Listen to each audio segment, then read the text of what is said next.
소방의 화끈한 정책 이야기. 오늘은 중대재해처벌법에 대해서 화끈하게 궁금증을 한번 파헤쳐 보도록 하겠습니다. 중대재해처벌법 듣기만 해도 좀 어려운데 이 해설서를 직접 작성하신 전문가 오늘 모셨습니다. 김영진 소방령 환영합니다.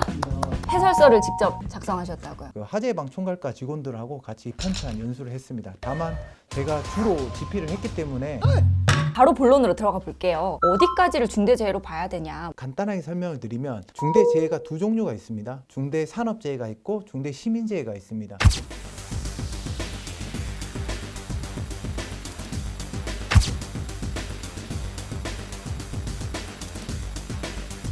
경영 책임자가 처벌받을 수 있다는 것만으로도 안전 비용에 대해서 확실하게 이제 투자를 할 수 있는 그런 여건을 만들기 위한 겁니다. 명 자체가 중대재해처벌법에서 처벌을 중점을 두는 게 아니라 사회적 합의라고 봐요. 중대재해처벌법은. 왜냐? 우리 사회가 이제 안전 비용을 지불할 수 있다.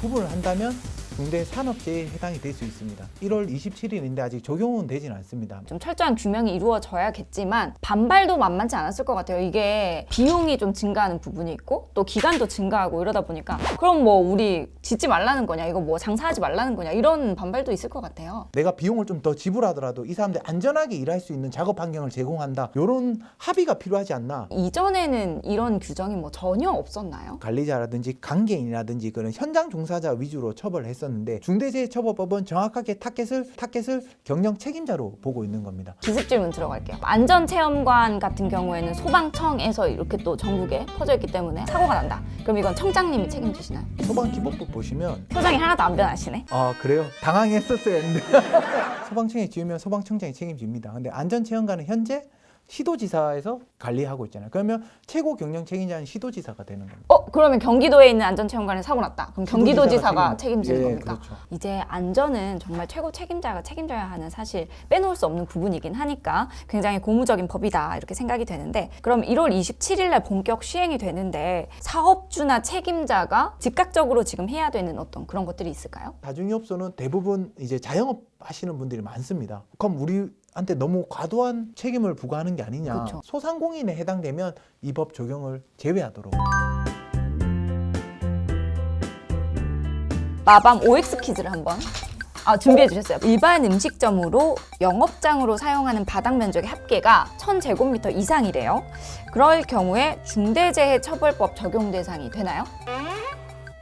세모인가 봐요. 영업장의 면적이 1000제곱미터 이상이지만 소상공인에 해당이 되게 되면 법 적용을 면제받습니다. 중대재해처벌법 부칙 제1조를 보시면 개인사업자 또는 이제 법인인데 종사자 수가 50인 미만이면 공포일로부터 3년간 유예, 즉 2024년 1월 27일부터 적용이 된다는 겁니다. 부담을 좀 덜어주기 위한 조치가 아닌가라고 생각이 되고요. 자, 그러면 두 번째 질문. 영업장 면적이 2000제곱미터인 영화관을 운영을 하고 있대요. 상시 근로자는 60명입니다. 이 경우에 법 적용이 되나요? 상시 근로자가 60명이나 하셨고 바닥 면적이 1000제곱미터 이상이라고 하셨습니다. 네, 그래서 당연히 해당이 됩니다. 대형 노래방을 운영하는 사람인데요. 이용객들끼리 다투다가 한 명이 사망하는 사고가 발생했을 경우 이것도 중대시민재해에 해당이 되나요? X입니다. 왜 X인가요? 이런 조명도 있을 거 아니에요? 네네. 이런 조명이 떨어져가지고 이용하는 사람이 죽거나 다쳤다. 그러면 이 시설물 때문에 중대시민재해에 해당이 될 수가 있죠. 이 사람들끼리 싸운 거지 않습니까? 그런 경우에는 당연히 이 영업장에 있는 시설과는 별개의 문제로 이제 다친 경우이기 때문에 중대재해처벌법 대상이 아닙니다. 지하도 상가를 관리하는 회사인데요. 현재 지하도 상가는 초고층 재난관리법 적용을 받고 있어서 연 1회 이상 재난 예방 및 피해 경감 계획서를 작성하고 있습니다. 별도의 안전계획서를 수립해야 하나요? 이것도 세모입니다. 이것도 세무네요. 이 중대재해처벌법에 따른 안전계획서를 이제 면제해 주는 건 아니고 중대재해처벌법 시행령에 보시면 여러 가지 의무사항들이 있습니다. 재난예방 및 피해 경감 계획서에 포함을 시켜서 만들었다면 인정이 되는 거죠. 포함을 했다면. 이것들을 어길 경우에 처벌 수위는 어느 정도 되는지도 궁금해요. 이 자리에서 뭐 말씀드리기는 어렵고요. 정해져 있지는 않은 거예요? 잠깐 보고 말 실수 나올까봐 이제 정확하게 얘기를 해줘야 해서 다 여기부터 갑자기 물어보니까 경영 책임자 등은 1년 이상의 징역 또는 10억 원 이하의 벌금, 10억 원. 7년 이하의 징역 또는 1억 원 이하의 벌금에 처할 수 있습니다.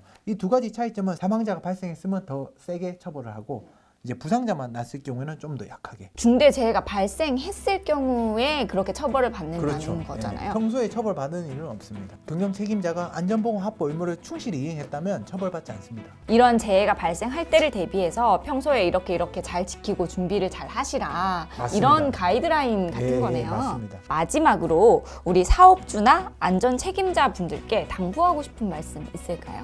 갑자기 말하라고 하니까 제가 좀 준비를 안 했는데요. 안전을 방치하게 되면 이 사업의 최고 오너가 처벌될 수 있다. 안전에 대해서 비용을 투자하는 것이 오히려 더 이익이다라는 걸 좀 강조드리고 싶습니다. 안전은 더 이상 옵션이 아니라 필수다!